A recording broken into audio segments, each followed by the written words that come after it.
Class সিক্সের সুপ্রিয় শিক্ষার্থীবৃন্দ, লার্নিং উইথ এ প্রিয়ার আজকের আয়োজনে তোমাদেরকে স্বাগত জানাচ্ছি। আমরা আজকে সম্পূর্ণ নতুন আরেকটা ইউনিটে এসে পৌঁছে গেছি এবং ইউনিটটি হচ্ছে 17। আর এই ইউনিটের নাম হচ্ছে কিং লিয়ার। কিং লিয়ার হচ্ছে উইলিয়াম শেক্সপিয়ারের নাম তোমরা অনেকেই শুনে থাকবে। এই উইলিয়াম শেক্সপিয়ার হচ্ছেন একজন বিখ্যাত ড্রামাটিস্ট বা নাট্যকার বা ইংরেজি সাহিত্যের একজন বিখ্যাত লেখক, এভাবেও কিন্তু আমরা তার পরিচয়টা বলতে পারি। তো উইলিয়াম শেক্সপিয়ারের একটা বিখ্যাত লেখা হচ্ছে কিং লিয়ার। তো সেই কিং লিয়ারে কোন গল্পটা সেটা আমরা একটু পরে জানবো, তবে তার আগে আমরা আমাদের লেসন 17.1-এ যে টাস্কটা দিয়েছে সেটা একটু করার চেষ্টা করছি।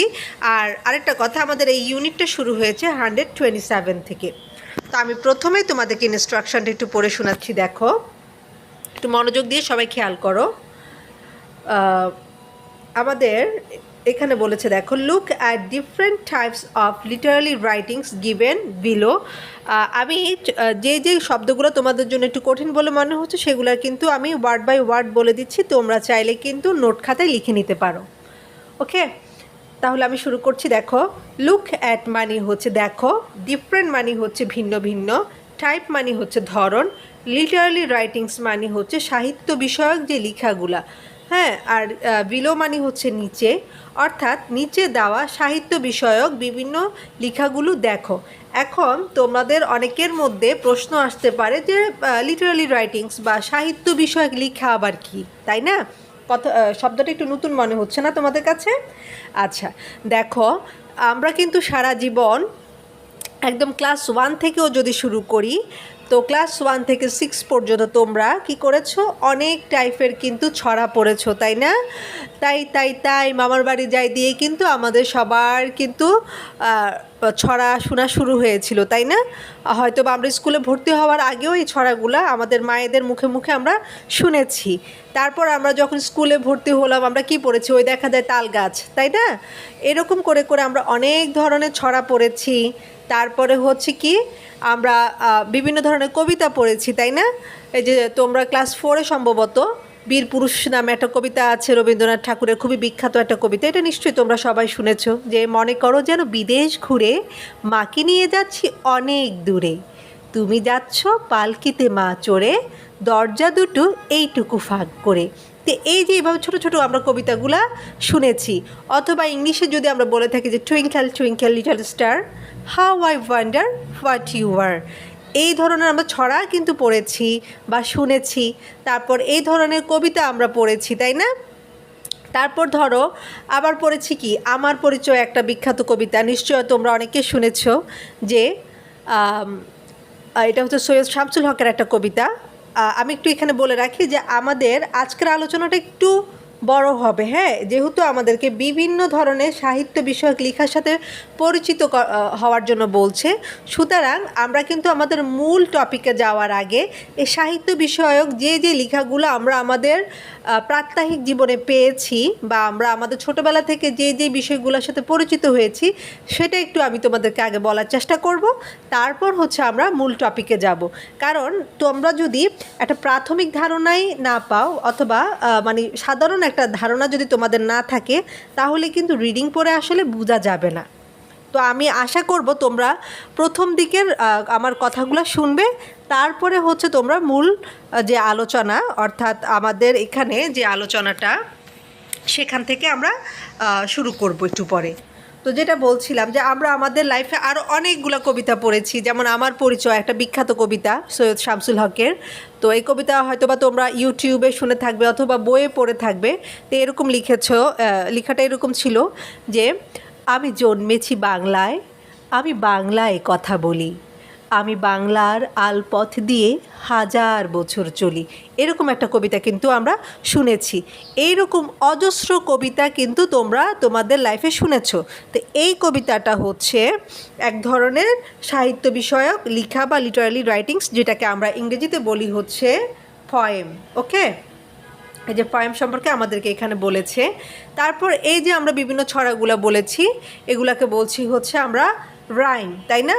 এরপর ধরো তোমরা যখন খুব ছোট নিশ্চয়ই তোমাদের মায়েরা তোমাদেরকে ঘুম পাড়ানোর সময় অনেক চমৎকার চমৎকার গল্প বলতো, তাই না? সিন্ডারেলার গল্প বলতো, ওই যে যার হচ্ছে এক পায়ের একটা জুতো হারিয়ে গিয়েছিল, তারপর ওই জুতোটা কী করলো, রাজকুমার ওই জুতোটা খুঁজে পেল এবং সেটার মাধ্যমে সিন্ডারেলাকে ফাইন্ড আউট করতে পারলো যে সিন্ডারেলা আসলে কে।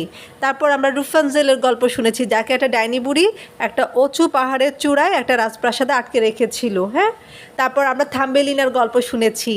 এরকম নানান টাইপের গল্প আমরা শুনেছি। তারপর হচ্ছে আরও একটা গল্প তোমরা খুব বেশি শুনেছো, সেটা হচ্ছে বামনদের যে 7 বামনের যে গল্প, হ্যাঁ, স্নো হোয়াইটের যে গল্পটা, যে স্নো হোয়াইটকে তার সৎমা হচ্ছে কী করলো, বিষ মিশানো আপেল খাইয়ে মেরে ফেলতে চেয়েছিল।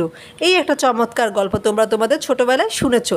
তো আমার মনে হয় তোমরা আমার চেয়ে আরও বেশি গল্প শুনেছো, কারণ তোমরা হচ্ছে ইউটিউব জেনারেশনের বাচ্চা, এখনকার স্মার্ট কিড তোমরা। তো তোমরা ছোটোবেলা থেকে নিশ্চয়ই আরও অনেক বেশি শুনেছো, আমার চেয়ে তোমরা অনেক বেশি অ্যাডভান্সড, তাই না? তো এই ধরনের যে গল্পগুলো তোমরা শুনে থাকবে, পরী সম্পর্কিত, যেখানে বিভিন্ন ধরনের ডাইনির গল্প থাকবে, পরীর গল্প থাকবে, হ্যাঁ, সেগুলোকে আমরা বলছি হচ্ছে ফেয়ারি টেল। ঠিক আছে, এটা হচ্ছে ফেয়ারি টেল। এরপর ধরো আমরা বিভিন্ন ধরনের শর্ট স্টোরি শুনেছি। শর্ট স্টোরি কীরকম?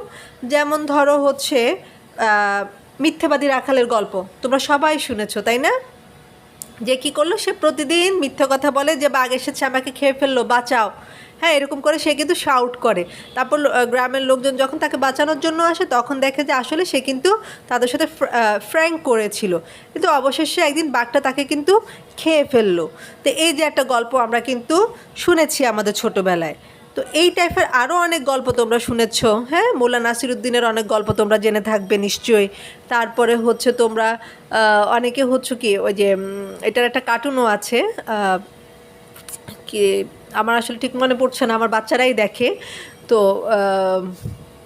মানে মোল্লা নাসিরুদ্দিনের মতোই আরেকটা চরিত্র। তো এই টাইপের যে গল্পগুলো তোমরা শুনে থাকো, এগুলো হচ্ছে শর্ট স্টোরি। ঠিক আছে, তারপর দেখো আমরা কিন্তু খরগোশ এবং কচ্ছপের একটা গল্প আমরা সবাই জানি। হ্যাঁ, তাদের মধ্যে কি হয়েছিল, একটা দৌড় প্রতিযোগিতা হয়েছিল। খরগোশ কিন্তু অনেক অহংকারী ছিল, যেহেতু সে অনেক দ্রুতগামী ছিল, খুব দ্রুত চলতে পারত। আর কচ্ছপটা হচ্ছে কি ছিল, খুব স্লোলি চলতো। হ্যাঁ, সে ধীরে ধীরে হাঁটতো, সেজন্য খরগোশ তাকে সবসময় খুব টিজ করতো, অপমান করতো। তো একদিন তাদের মধ্যে একটা কি হলো, রেস হলো, এবং ওই রেসে কিন্তু শেষ পর্যন্ত ওই কচ্ছপটাই জিতে গেল। তো এই গল্পটা আমরা সবাই জানি, এই গল্পের নাম হচ্ছে slow and steady wins the race. তারপর আমরা ফক্স এবং গ্রেপের একটা গল্প জানি, যে একটা ফক্স হচ্ছে কি করছিল, আঙ্গুর খাওয়ার জন্য চেষ্টা করছিল, কিন্তু আঙ্গুর গাছটা তার চেয়ে অনেক উপরে ছিল। হ্যাঁ, সে আঙ্গুরটা যখন খেতে পারলো না, তখন বললো যে হ্যাঁ, আঙ্গুর ফল হচ্ছে টক। তো আবার আমরা হচ্ছে পিঁপড়ার একটা গল্প জানি, তাই না? ডোভ অ্যান্ড দ্য অ্যান্ট, এই গল্পটা তোমরা নিশ্চয়ই সবাই জানো, যে একবার একটা গুগু পাখি কী করলো, একটা পিঁপড়াকে পানি থেকে বাঁচালো, এবং পরবর্তীতে সে প্রতিদান স্বরূপ সেই পিঁপড়াও কিন্তু একদিন গুগুকে শিকারির হাত থেকে বাঁচালো। তারপর আমরা সিংহ এবং ইঁদুরের গল্পটাও জানি, যে একটা ইঁদুর হচ্ছে সিংহের গায়ের উপর খেলা করছিল, তারপর সিংহ তাকে মেরে ফেলতে চাইছিল। গল্পগুলো অনেক বড়, আমি কিন্তু শর্ট করে বলার চেষ্টা করছি তোমাদেরকে, ঠিক আছে? তারপর হচ্ছে কি করলো, সে বললো যে আমাকে ছেড়ে দিন, আমি কোনো একদিন আপনার উপকারে আসব। তারপর সিংহটা খুব অহংকারের সহিত তাকে ছেড়ে দিল, যে তুমি একটা ছোট জীব, তুমি কিভাবে আমার মতো একজন বড় পশুকে বাঁচাবে। তো এইসব ঠাট্টা করে কিন্তু তাকে পরে ছেড়েই দিল।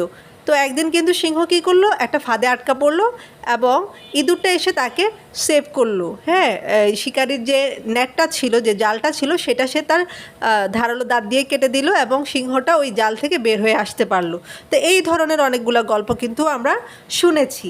এই গল্পগুলোকে আমরা বলি হচ্ছি ফেবল। ঠিক আছে, এখন ফেবল কি, বা এই যে ফেয়ারি টেল কি, তারপর শর্ট স্টোরি কি, এগুলো আমরা একটু পরে জানবো। এরপর ধরো আমরা বিভিন্ন ধরনের নাটক দেখে থাকি। তোমাদের কিন্তু বাংলা বইয়েও একটা নাটক আছে, মমতাজউদ্দিন আহমেদের লেখা সুখী মানুষ নামে তোমাদের যে ড্রামাটা রয়েছে বা যে নাটকটা রয়েছে, সেটা সম্পর্কেও আমরা এখানে আলোচনা করব। তো আমি আশা করছি যে তোমরা হচ্ছে এই যে ফেয়ারি টেল, drama, poem, short story, fable বা সায়েন্স ফিকশন সম্পর্কে মোটামুটি একটা ধারণা তোমাদের কিন্তু ছোটোবেলা থেকেই থাকার কথা, এটা আমি আশা করি। তো চলো আমরা এখন আমাদের মূল আলোচনায় চলে যাই।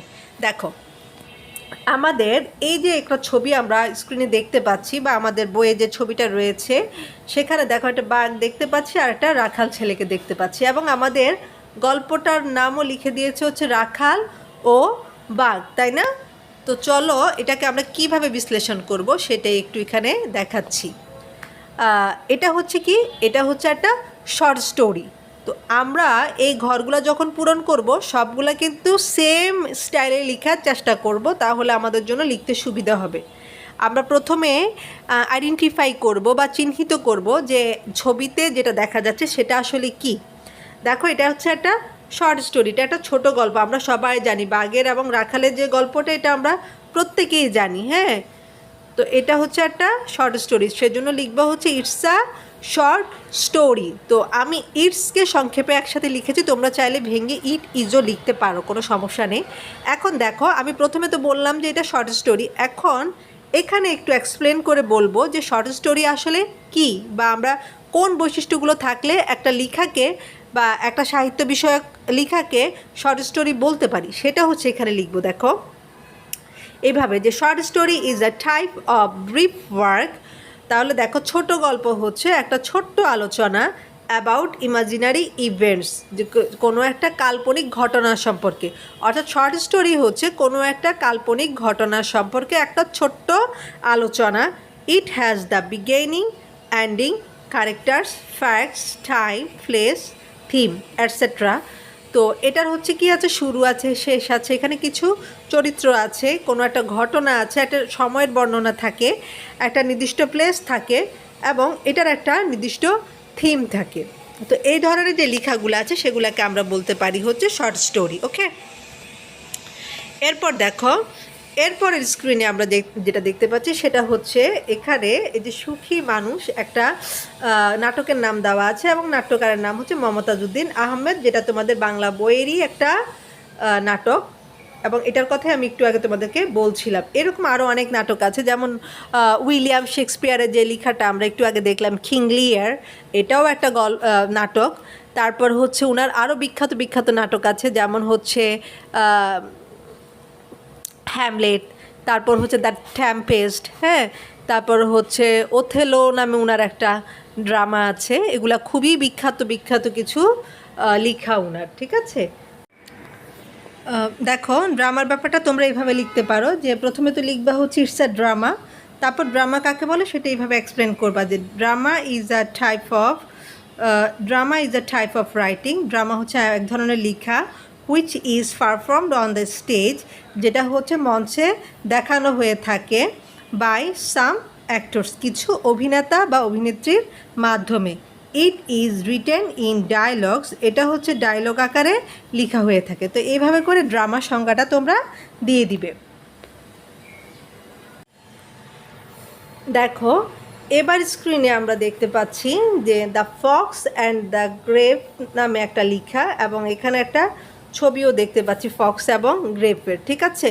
তো তাহলে দেখো, এটাকে আমরা বলতে পারি হচ্ছে এটা একটা ফেবল। সো এভাবে বলতে পারো যে ইটস আ ফেবল। তো ফেবল আসলে কী জিনিস সেটা আমরা একটু জানবো। ফেবল হচ্ছে, দেখো, fable is a type of short story. Fable হচ্ছে এক ধরনের ছোট গল্প that uses animals to teach us a moral lesson. Moral lesson হচ্ছে নৈতিক শিক্ষা। তাহলে যেখানে হচ্ছে প্রাণীদেরকে ব্যবহার করা হয়ে থাকে আমাদেরকে কোনো একটা নৈতিক শিক্ষা দেওয়ার জন্য। অর্থাৎ ফেবল হচ্ছে সেই ধরনের ছোট গল্প যেখানকার ক্যারেক্টারগুলো হচ্ছে সবগুলাই বিভিন্ন ধরনের অ্যানিমেল হয়ে থাকে, এবং এই অ্যানিমেলগুলোর মাধ্যমে লেখক আমাদেরকে কোনো একটা নৈতিক শিক্ষা দেওয়ার চেষ্টা করে থাকে। যেমন ধরো, আমরা ছোটোবেলায় ঈশপের গল্প শুনেছিলাম, এই ঈশপের গল্প সবগুলাই হচ্ছে ফেবল। ওকে, এরপরে যেটা দেখতে পাচ্ছি, সিন্ডারেলাকে দেখতে পাচ্ছি, তাই না? সিন্ডারেলা নামটা লেখা আছে এবং তার একটা ছবি দেওয়া আছে, এবং এই ছবিটা দেখলেও আমরা বুঝতে পারি যে এটা আসলে সিন্ডারেলা ক্যারেক্টারেরই একটা ছবি। তো যেই ধরনের লেখাগুলাতে এই ধরনের কোনো পরীর কাহিনী বা অপ্রাকৃতিক কোনো ব্যাপার স্যাপার থাকে, কোনো ডাইনির গল্প থাকে, বামনের গল্প থাকে, বা কোনো জাদু বিষয়ক লেখা থেকে থাকে, যেগুলা হচ্ছে বাচ্চাদেরকে অনুপ্রাণিত করার জন্য বা বাচ্চাদেরকে একটু মজা দেওয়ার জন্য হচ্ছে বলে থাকে, সেগুলোকে আমরা বলি ফেয়ারি টেল। সো এইভাবে লিখবে যে ইটস আ ফেয়ারি টেল, এটা হচ্ছে একটা ফেয়ারি টেল। তো এখন ফেয়ারি টেল কাকে বলে সেটা একটু এখানে লিখে দিবে যে fairy tale is a type of story for childrens that uses fairy witches dwarfs magic etcetera. তাহলে দেখো ফেয়ারি টেল হচ্ছে এক ধরনের গল্প যেটা হচ্ছে বাচ্চাদের জন্য লেখা হয়ে থাকে, এবং এখানে কি থাকে, ফেয়ারি থাকে অর্থাৎ পরি থাকে, উইচেস মানে ডাইনি থাকে, ডোয়ার্ফ মানে বামন থাকে, আর ম্যাজিক মানে হচ্ছে জাদু। তো যেখানে কি করা হয়, এই যে পরি, তারপর ডাইনি, বামন, জাদুবিদ্যা, এগুলা নিয়ে ওই যে পুরো গল্পটাকে সাজানো হয়ে থাকে, সেটাকে আমরা বলি হচ্ছে ফেয়ারি টেল, এবং এই ফেয়ারি টেলগুলো হচ্ছে বাচ্চারা খুব খুব পছন্দ করে। আচ্ছা, এরপর দেখো এখানে লিখেছে মণি ও বনির অভিযান, ঠিক আছে। তো এটাকে আমরা নামকরণ করেছি হচ্ছে সায়েন্স ফিকশন নামে। হ্যাঁ, এখন সায়েন্স ফিকশন মানে হচ্ছে বিজ্ঞান বিষয়ক যে কল্পকাহিনীগুলো রয়েছে সেটাকে বলা হচ্ছে সায়েন্স ফিকশন। এই ফিকশনের মাধ্যমে কোনো একটা বিষয় সম্পর্কে হয়তো কোনো একটা অভিযান সম্পর্কে লেখা হয়ে থাকে, যেমন ধরো কোনো একটা এক্সপেরিমেন্ট, হ্যাঁ, সায়েন্টিফিক কোনো একটা এক্সপেরিমেন্টের ঘটনা অবলম্বনে একটা গল্প তৈরি করা হয়ে থাকে, হ্যাঁ, যেখানে হচ্ছে সায়েন্স রিলেটেড বা বিজ্ঞান বিষয়ক লেখাগুলা থেকে থাকে, সেটাকে আমরা বলি হচ্ছে সায়েন্স ফিকশন। ওকে, তো এখন দেখো সায়েন্স ফিকশন কী জিনিস সেটা একটু এখানে লিখে দিবে যে science fiction is a type of writing. হ্যাঁ, সায়েন্স ফিকশন হচ্ছে এক ধরনের লেখা। এখন একটা জিনিস তোমরা খেয়াল করো যে এখানে আমি যখন বর্ণনা দিতে যাচ্ছি এতটুকু কিন্তু সব জায়গায় ঠিক থাকছে, তাই না? Science fiction is a type of dash, বা short story is a type of dash, drama is a type of writing, হ্যাঁ, fable is a type of writing, বা fairy tale is a type of writing. এভাবে কিন্তু আমরা শুরু করতে পারি যে কোনোটাই। তো তোমরা এইভাবে করে যে কোনোটাই শুরু করতে পারো। ওকে, দেখো science fiction is a type of writing which deals with science, technology, time and space travel। তাহলে দেখো সায়েন্স ফিকশন হচ্ছে সেই ধরনের লেখা যেটা হচ্ছে বিজ্ঞান, তারপরে হচ্ছে প্রযুক্তি, সময় বা এই যে স্পেস ট্রাভেল নিয়ে হচ্ছে লেখা হয়ে থাকে। It also explores the impact of science on people. এটা আরও কী করে, মানুষের উপর বিজ্ঞানের যে প্রভাব সেটা নিয়েও আলোচনা করে থাকে, ঠিক আছে। আচ্ছা, আমরা এখন আমাদের সর্বশেষ যেটা রয়েছে সেখানে চলে যাচ্ছি। তো এখানে অবশ্য কিছুই লেখা নেই। এখন এই জিনিসটা একটু কনফিউজিং, ঠিক আছে, যে আমি কেন এটাকে পোয়েট্রি বললাম। আসলে দেখো আমাদের এখানে যে কয়টা দিয়েছে, এখানে দিয়েছে হচ্ছে যে ফেয়ারি টেল, drama, poem, short story, fable, science fiction. আমরা কিন্তু পয়েম ব্যতীত বাকি সবগুলোকে খুব সুন্দরভাবে পেয়ে গিয়েছি। সো লাস্ট ওয়ান যেটা রয়েছে সেটাকে আমরা পয়েম বলতে পারি। ওকে, যেহেতু পয়েমের কোনো নামই দেয় নাই, তো তারপরেও আমরা এটাকে কিন্তু পয়েম বা পোয়েট্রি যেটাই বলো, তোমরা চাইলে এখানে পোয়েট্রির পরিবর্তে পয়েমও লিখতে পারো, POEM, পয়েম। হ্যাঁ, তাহলে এবার দেখো যে পোয়েট্রি অথবা পয়েম লিখো এখানে। Poem is a kind of writing, poetry না লিখে পয়েম লেখাটাই ভালো, যেহেতু তোমাদের বইয়ের মধ্যে পয়েমটাই উল্লেখ করে দিয়েছে, পোয়েট্রি লিখলেও কোনো সমস্যা নেই। তাহলে দেখো poem is a kind of writing, তাহলে কবিতা হচ্ছে এমন এক ধরনের লেখা। এখন একটু কথা বলি তোমাকে, পয়েম মানে হচ্ছে একটা একক কবিতা, আর পোয়েট্রি মানে হচ্ছে একাধিক কবিতাকে একসাথে আমরা বলি হচ্ছে পোয়েট্রি, মানে কবিতা গুচ্ছ যেটাকে বলে থাকে আর কি। তাহলে দেখো poetry is a kind of writing, poetry হচ্ছে এক ধরনের লেখা which expresses the thoughts and emotions of human mind through lyrical lines, যেটা হচ্ছে মানুষের যে চিন্তা ভাবনা, যে অনুভূতি রয়েছে সেটা হচ্ছে ছন্দের মাধ্যমে প্রকাশ করে। It has stanza, rhyme and rhythm. এটার কি আছে, বিভিন্ন স্টেঞ্জা আছে, রাইম বা ছন্দ আছে, মানে রিদম ছন্দ আছে। অ্যান্ড স্টেঞ্জা কি, স্টেঞ্জা তোমরা কিন্তু অলরেডি জানার কথা তোমরা, কারণ হচ্ছে লিটল থিংস যে কবিতাটা ছিল সেখানেও তোমাদেরকে স্টেঞ্জা নিয়ে বিস্তারিত আলোচনা করেছিলাম। তারপরে একটু বলে দিচ্ছি, স্টেঞ্জা হচ্ছে কবিতার ছোট ছোট যে ভাগগুলো রয়েছে সেটাকে আমরা বলি হচ্ছে স্টেঞ্জা। যারা স্টেঞ্জা সম্পর্কে জানো না তারা কিন্তু তোমাদের পেজ নাম্বার 18 এবং লেসন হচ্ছে 2.5-এর যে ভিডিওটা আমার এখানে দেওয়া আছে, আমার চ্যানেলে অলরেডি এটা আপলোড করা আছে, সেটা কিন্তু চাইলে দেখে নিতে পারো। তাহলে তোমাদের স্টেঞ্জা, রাইম বা রিদম সম্পর্কে আরও মানে ক্লিয়ার একটা আইডিয়া হয়ে যাবে, ঠিক আছে? তো আশা করছি যে আজকে ভিডিওটা তোমাদের ভালো লেগেছে। তারপরে তোমরা অবশ্যই তোমাদের নিজস্ব অনুভূতি ব্যক্ত করতে পারো, তোমরা কমেন্টের মাধ্যমে জানাতে পারো যে তোমাদের আজকের টপিকটা কেমন লেগেছে, ঠিক আছে? আর আরেকটা ব্যাপার সেটা হচ্ছে তোমাদের মধ্যে বেশ কয়েকজন আমাকে নক করেছিল যে আমি হচ্ছে অনলাইন ব্যাচ পড়াই কিনা। তো এতদিন ধরে আমার ব্যক্তিগত ব্যস্ততার কারণে পড়ানো সম্ভব হয়ে ওঠে নাই। তো এখন আমি তোমাদের জন্য একটা নতুন ব্যাচের আয়োজন করতে যাচ্ছি। তোমাদের মধ্যে নতুন করে যারা ইন্টারেস্টেড তারা আমাকে কমেন্টে জানাতে পারো, ঠিক আছে? তো আমি এখনই বিদায় নিচ্ছি। ইনশাআল্লাহ খুব শীঘ্রই হাজির হব নতুন কোনো টপিক নিয়ে। সে পর্যন্ত তোমরা প্রত্যেকে ভীষণ ভালো থাকো, সুস্থ থাকো, আর আমার জন্য অবশ্যই দোয়া করবে। আল্লাহ হাফিজ।